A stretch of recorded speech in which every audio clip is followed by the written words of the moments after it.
Les vraies voix Sud Radio. Au cours d'une conférence de presse tenue à la mi-journée à Mérignac, le président peut-être, on ne sait pas, mais pour l'instant il n'est que Premier ministre, déclare sortir l'artillerie lourde pour aider la Gironde et les Landes à se relever des importants incendies. Sébastien Lecornu donc avait pourtant été reçu par les huées des habitants sinistrés ce matin. Notre question du soir, vous y répondez sur la chaîne YouTube. Vous n'hésitez pas à nous appeler aussi au 0826 300 300. Comprenez-vous les sifflets à l'encontre de Sébastien Lecornu? Allez, ambiance, c'était ce matin à son arrivée.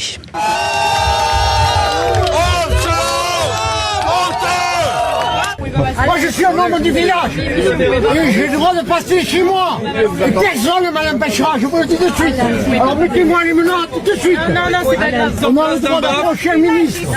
On est le peuple de France.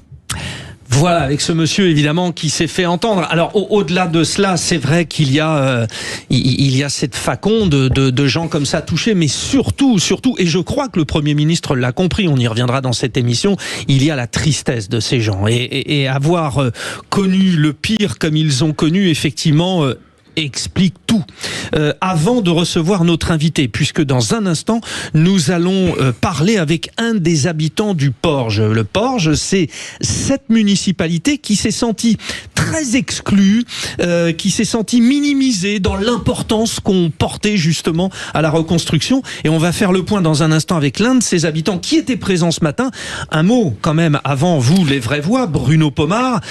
On comprend, ça ne pouvait pas être autrement, même si c'est pas forcément à l'encontre directement de Sébastien Lecornu. Si. Oui, on peut comprendre le désarroi, la tristesse de ces gens-là qui ont tout perdu. Il faut le rappeler, des centaines de maisons qui sont parties en fumée. On peut entendre, et en même temps, je dirais, on peut comprendre que le ministre soit pas allé directement au contact. Pourquoi? C'est très simple, parce que je pense que ça aurait été un brouhaha, il n'y aurait pas eu une discussion saine. Donc voilà, mais je pense pas qu'il n'avait pas souhaité avoir un service d'ordre assez c'est important. Pour ça, voilà, il n'a pas voulu manquer de respect, je pense, à ses habitants, loin de là. L'essentiel, c'est qu'il trouve des réponses. Mais je crois que ça a évité qu'il y ait un affrontement qui est totalement inutile, mais encore une fois, soutien total aux habitants de Porge, évidemment. Bon, vous êtes un élu, vous aussi, Michael Sherman, vous savez que la rencontre avec les administrés, quand il y a un problème, c'est toujours particulier à gérer aussi. On est face à un désarroi de familles, comme l'a dit Bruno, qui ont tout perdu. Donc je pense que la dignité de ne pas faire de polémique sur un sujet tel.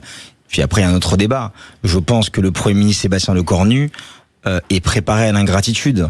On n'embrasse pas la carrière politique à un si haut niveau de l'État. Ouais. Si on n'est pas prêt au sifflet. Ça fait partie de l'addition. Ça fait partie du job, on monte pas sur scène si on n'est pas prêt à se faire siffler. Alors justement, avant de retrouver notre invité qui fait partie donc de ce groupe de personnes habitants du Porge, juste votre réaction, Geoffrey Vupero, vous sentez ça comme des sifflets? Alors c'est important d'avoir votre avis, c'est-à-dire de l'autre côté de la caméra, on l'aura à l'intérieur puisque notre invité va nous le dire, mais vous percevez ça comment? Une attaque directe contre le gouvernement, contre le Premier ministre, contre tout le monde et personne? Je pense que malheureusement, évidemment, il y a ce contexte des incendies, il y a ce contexte qui est difficile à prévoir, donc je pense pas qu'on puisse, dans cette situation spécifique, aller contre Monsieur Lecornu.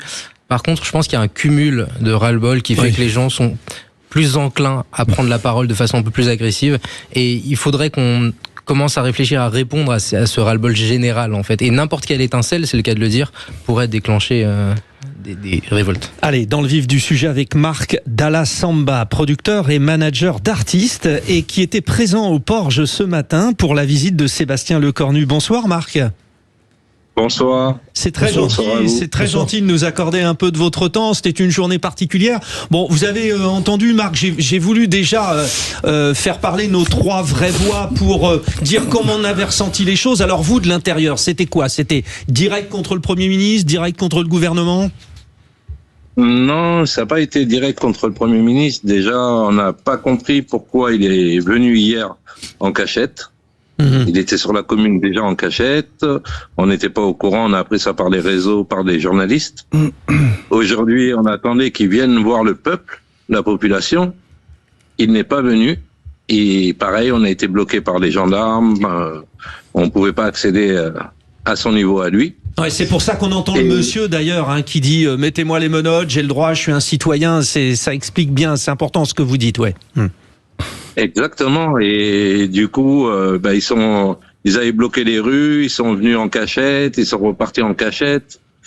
On a réussi à rentrer une fois que la gendarmerie a été levée. On s'est rendu sur la caserne des pompiers. Donc on a eu un peu ce qui avait été dit, parce que c'est là-bas où il a été reçu. Et après, on a entendu à 13h, comme tout le monde, à 13h30, quand il a décidé de faire sa conférence de presse. Ce qu'on trouve dommage, c'est que ils ont parlé des reconstructions, de 12 millions d'euros d'aide. 12 millions d'euros, ça correspond à quoi? Ça aurait été le Cap Ferré, ça aurait été 3-4 villas. Sur le Porge, 12 millions d'euros sur 183 maisons, ça va être réparti comment? Ouais, donc ils ont pas parlé voilà. Ça c'est très important. C'est-à-dire qu'il y a les questions sur ces prix, mais c'est le communicant qui s'auto-piège, c'est-à-dire allez, on va faire un effet d'annonce, on met 12 millions. Mais 12 millions, c'est qui, c'est quoi, c'est pourquoi? Alors si ça se trouve, ça peut servir ou pas. On va rentrer dans le vif du sujet parce que merci Marc d'évoquer cette conférence de presse. C'est l'objet dans notre deuxième partie. On va écouter les moments importants de Sébastien Lecornu et puis vous allez bien sûr donner votre avis. Mais vous, Marc Dalla-Samba, je le rappelle, donc présent au Porge, enfin présent au nom des habitants de la ville du Porge. Est-ce que vous pourriez nous rappeler en quoi votre municipalité a été particulièrement mobilisée? Qu'est-ce qui fait que vous vous sentez finalement infériorisé par rapport aux villes voisines dans ce vaste projet de reconstruction? C'est-à-dire que déjà, comme je disais au début, ils annoncent une somme, d'accord, on ne sait pas à qui ça va revenir, on n'en sait pas plus, ils annoncent beaucoup de choses, on sait très bien que les partis politiques, ils font des belles promesses, mais les actes où ils sont, et ils n'ont pas parlé aussi des locataires, parce qu'il n'y a pas que des propriétaires, il y a des locataires qui se retrouvent sans rien.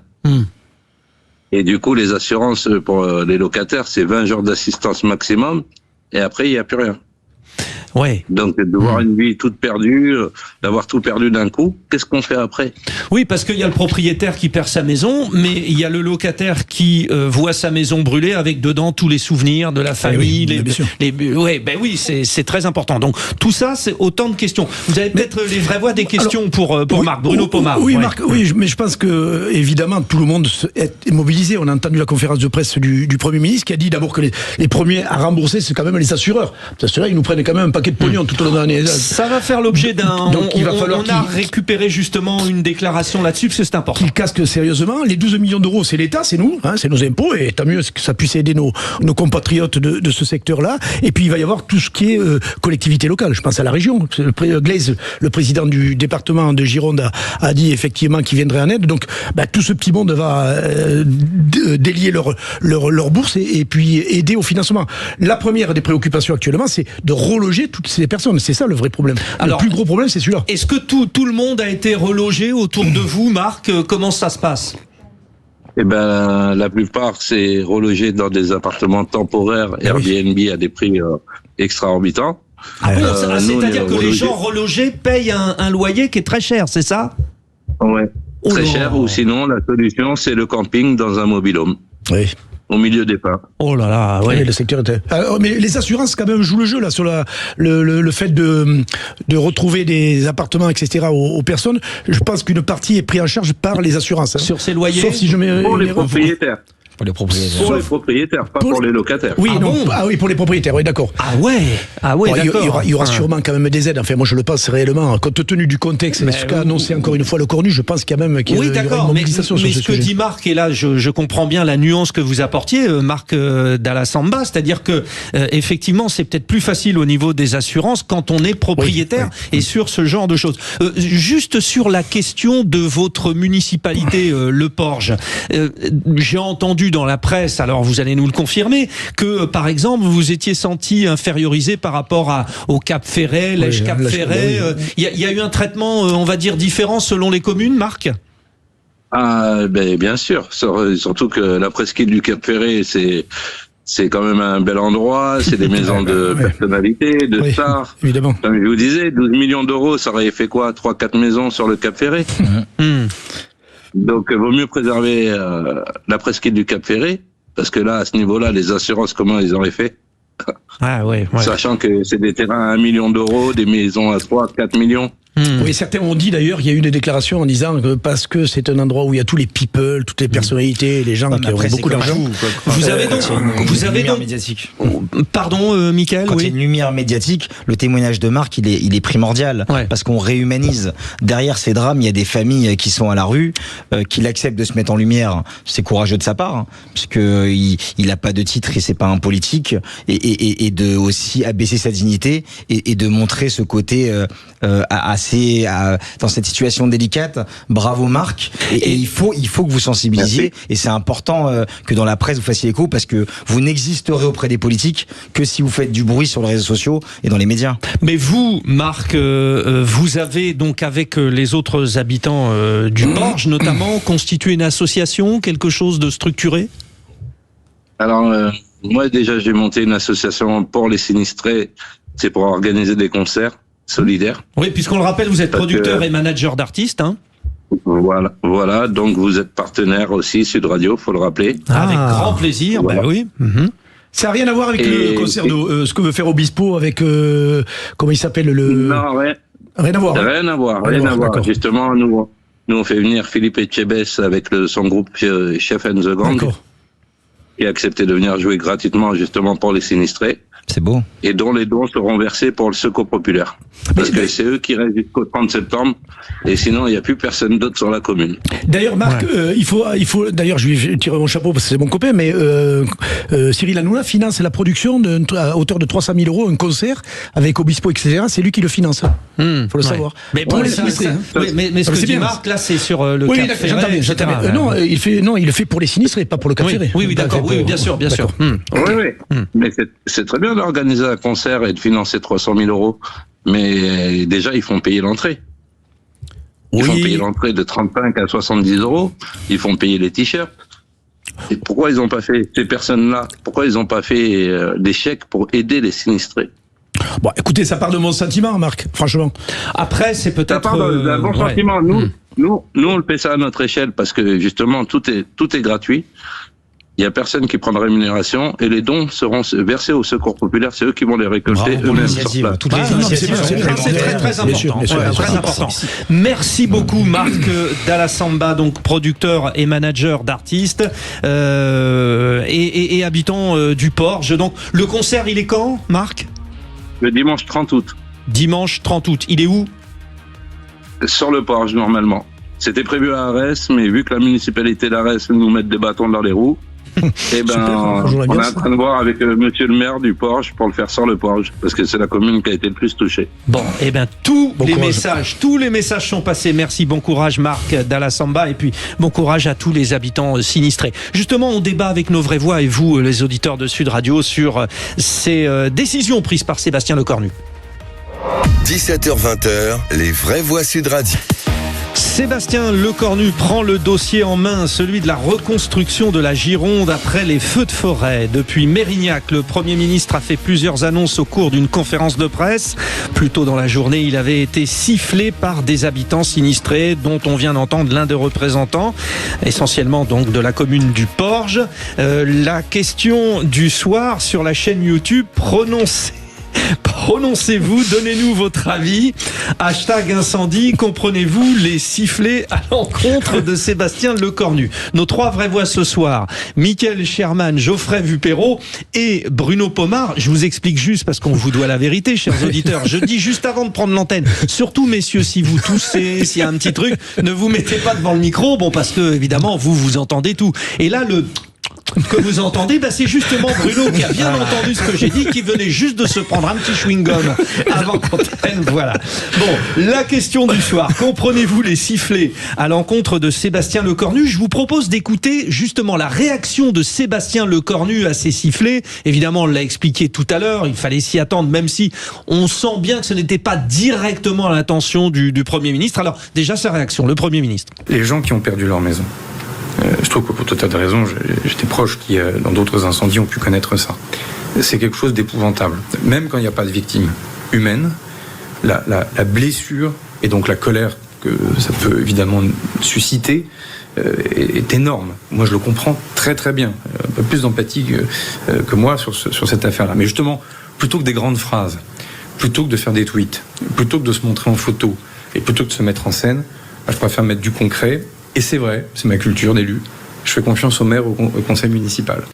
Alors justement, d'un point de vue communication, Geoffrey Vupéro, il s'en sort pas mal, Sébastien Lecornu. J'ai l'impression que sur des situations un peu houleuses, self-control, alors il n'est pas question de dire c'est un bon politicien, sa politique est bonne. Je dis d'un point de vue communication. Oui, c'est vrai qu'il a un calme et une certaine humilité, au moins d'apparence, qui a l'air d'apaiser un peu.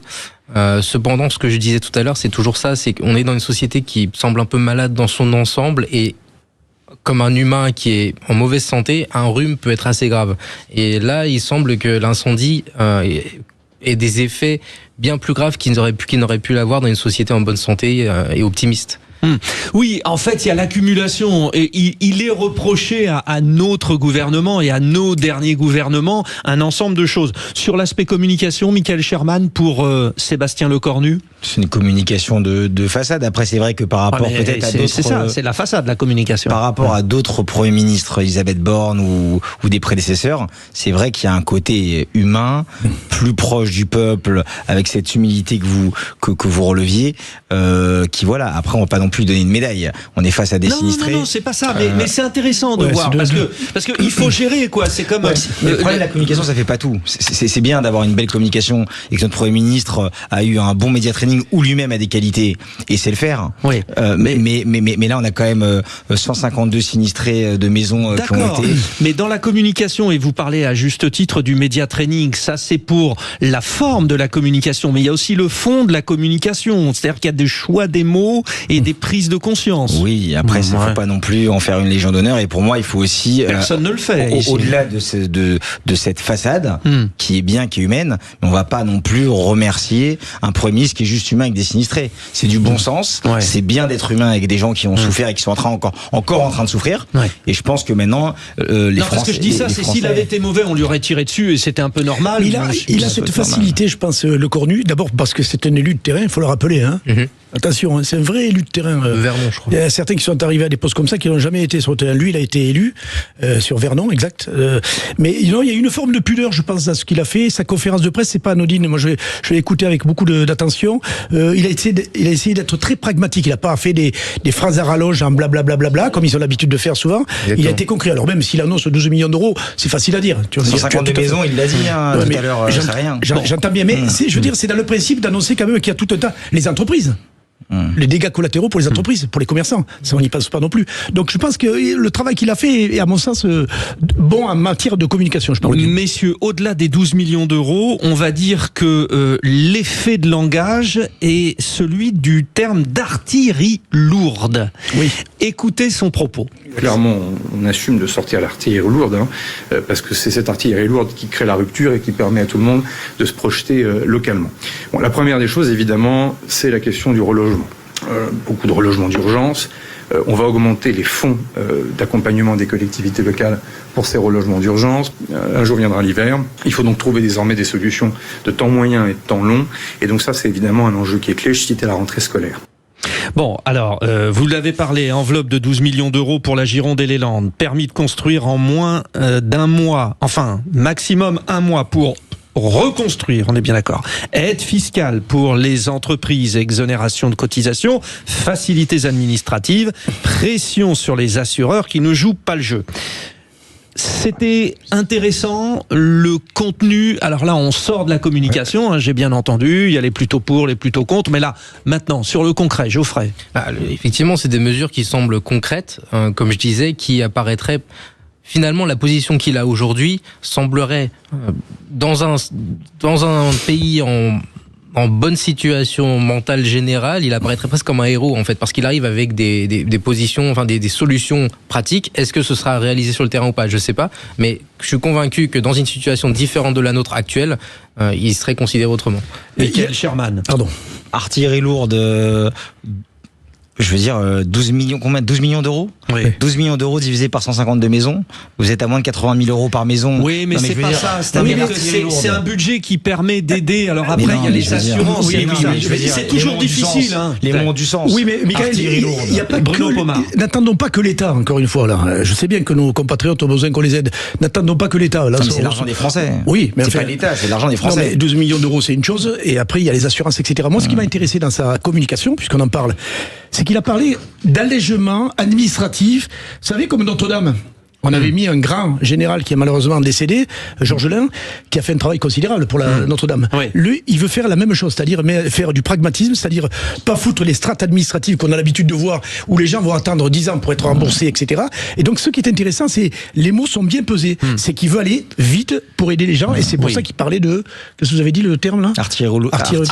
Je pense il faudrait y retourner dans 2 mois pour aller demander aux locaux ce qui s'est passé. D'accord, mais pour l'instant, et moi, tout à l'heure, je regardais la télévision, nos confrères, je crois que c'était BFM, voilà, et il y avait une dame qui disait non, ça vaut 1 milliard. Alors, je comprends que cette dame dise ça, mais entre qui et comment peut dire aujourd'hui il faut 12 millions, il faut 1 milliard? Ça, bon, moi je vous sollicite, chers auditeurs, vous aussi autour de la table, les vraies voix, mais on n'a pas les réponses. En revanche, c'est comment on y va. Bon, artillerie lourde, on a entendu ça, on verra si ça tient. Dans un instant, on revient, on vous dit ce que vous avez pensé donc de l'accueil par les sinistrés de Sébastien Lecornu. Comprenez-vous les sifflets à l'encontre de Sébastien Lecornu, puisqu'il a parlé depuis et qui vient de s'exprimer? On va voir ce que vous en pensez. 17h-20h, les vraies voix Sud Radio. Sud Radio. Les vraies voix Sud Radio. 17h-19h, Frédéric Brindel. Vaste sujet, notre Gironde, nos Landes, mais plus généralement, tous nos départements touchés, victimes de ces forêts, sont au cœur du projet, du processus engagé de reconstruction par Sébastien Lecornu, qui était en déplacement ce matin en Gironde. Comprenez-vous les sifflets à l'encontre de Sébastien Lecornu, sifflets donc de membres notamment de la municipalité du Porge. On a entendu tout à l'heure Marc Dalla Samba qui était notre invité, il nous a expliqué pourquoi. Autour de la table, nos 3 vraies voix, l'immense Bruno Pomar, l'excellent Geoffrey Vupero et le talentueux Michael Sherman. et alors donc, nous vous avons posé la question, vous les auditeurs de Sud Radio, #incendie, comprenez-vous les sifflets à l'encontre de Sébastien Lecornu? Alors, cher Quentin Saunier, ça dit quoi la tendance? Eh bien écoutez, nos auditeurs répondent oui à 96%, c'est un sondage assez clair.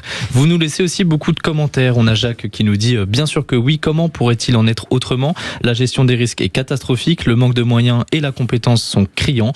S'il avait un peu d'amour-propre, il donnerait sa démission. Et on a Jean-Marc qui nous dit avec un peu d'humour, à quoi s'attendait-il? Une aide d'honneur, des applaudissements ou encore des pétales de rose à son passage? Bon, d'ailleurs, Marc, notre invité, disait ce n'était pas tant directement à son encontre, mais c'était sur le mode de fonctionnement, c'est-à-dire venez nous rencontrer pour nous écouter. Bon, on a bien compris en général, mais quand même Bruno Pomar, il pleut, c'est de la faute d'Emmanuel Macron. Vous voyez, ma fille a une indigestion, c'est de la faute de Sébastien Lecornu. Il y a un moment, non, je ne sais pas. Non, mais je crois que on l'a dit tout à l'heure. Il y a un comment dire, presque un dédain de la part de nos politiques qui est évident, quoi. Parce qu'on voit toutes les problématiques de façon générale, pas que à travers ces incendies. Donc là, qui sont les fautifs? Ce sont les politiques, c'est tout, point final. On regarde pas le climat, il rentre même plus en compte. C'est la faute des politiques. Alors, c'est classique de toute manière, même au niveau local d'ailleurs. Le maire est toujours le responsable de tout ce qui se passe sur sa commune. C'est comme ça, malheureusement, la société a évolue dans le mauvais sens. Geoffrey Vupero, il y a quand même, je sais pas, une centaine de personnes qui sont mises en garde à vue parce qu'elles sont suspectées ou déjà coupables d'avoir mis le feu. C'est pas le gouvernement qui a foutu le feu à nos forêts non plus. Non, mais effectivement, je fais l'avocat du diable. C'est vrai, mais d'accord. Mais je vous annonce ma nomination en tant que ministre dès demain. Non, mais je suis bien obligé de faire l'avocat du diable. Non, bien sûr, mais effectivement, et on espère que les condamnations seront à la hauteur des délits. Mais c'est vrai que gouverner, c'est prévoir. Et on nous parle depuis 25 ans avec le GIEC du dérèglement climatique. Et ça fait longtemps qu'on aurait dû être prêt à ce genre de choses. Maintenant, le problème, c'est que gouverner c'est prévoir. Malheureusement, les gouvernants qu'aujourd'hui n'ont plus le temps de prévoir, puisque la seule chose qu'ils cherchent à prévoir, c'est les résultats au prochain sondage. Ouais, les étapes donc ils n'ont pas le temps de s'occuper des vrais problèmes. Le problème est là finalement, c'est comment on peut s'occuper des moyens des pompiers et des éventuels incendies et des canadaires si on réfléchit seulement à sa stratégie marketing pour les prochaines élections.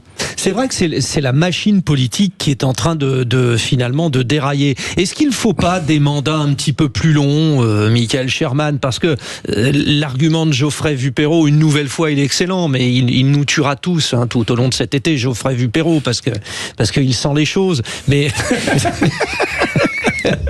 non, mais c'est vrai, le temps de la politique est excessivement court. Hein. Le temps de la politique est excessivement court. Après, sur ce sujet précis des sinistrés, l'État, il doit être là quand les flammes sont présentes, mais il doit aussi être là quand les caméras repartent. Là, parce qu'il y a une pression médiatique, il y a des grandes annonces, on emploie des mots comme artillerie lourde. Ouais. Maintenant, ce que je veux vous dire, moi, ça me rappelle notamment la tempête Xynthia qui avait eu en France en février 2010. Jean-Jacques Brault venait d'être nommé préfet des Yvelines. L'État, et je pense que c'est un cas d'école, était allé jusqu'à racheter la maison des sinistrés et avait été présent. Donc en plus, c'était un nouveau préfet qui était en poste. Et donc il avait suivi l'avis des familles et des sinistrés. Et la négociation où la décision a été prise de l'État jusqu'à racheter la maison des sinistrés. Donc je pense que on verra par les actes. Vous avez très bien dit tout à l'heure, je pense qu'il faut revenir dans 2 mois, 3 mois. C'est très bien que le tissu associatif, on l'avait vu lors de la tempête Xynthia il y a un peu plus de 15 ans, que parce que le tissu associatif était présent et qui n'a jamais abandonné, on parlait du secours populaire qui est sur place, c'est aujourd'hui ces 20 millions de bénévoles en France qui font aussi que quand l'État n'est pas là, heureusement qu'il y a ce tissu associatif. Et encore une fois, voilà. C'est confirmé. Bon, j'ai eu raison de mettre la pression, vous Bruno, qui êtes l'ancien des Vrais Voix, j'ai eu raison de mettre la pression à Michael Sherman en disant que Geoffrey Vupero était le plus talentueux parce que du coup, il s'est mis au niveau. Messieurs, ça monte. Messieurs, nous y reviendrons de toute façon. L'actualité, bien sûr, je vous l'ai dit tout à l'heure, dès 18h05, notre débat sera consacré à l'autre actualité de Sébastien Lecornu, c'est-à-dire la cellule suite à la cyberattaque dont a été victime notre pauvre administration fiscale, qu'on aime tant aussi, vous avez vu, voilà. Mais vous allez avoir un contrôle fiscal, vous. Voilà. Mais bon, nous aurons l'occasion d'y revenir parce que effectivement, le sujet est important.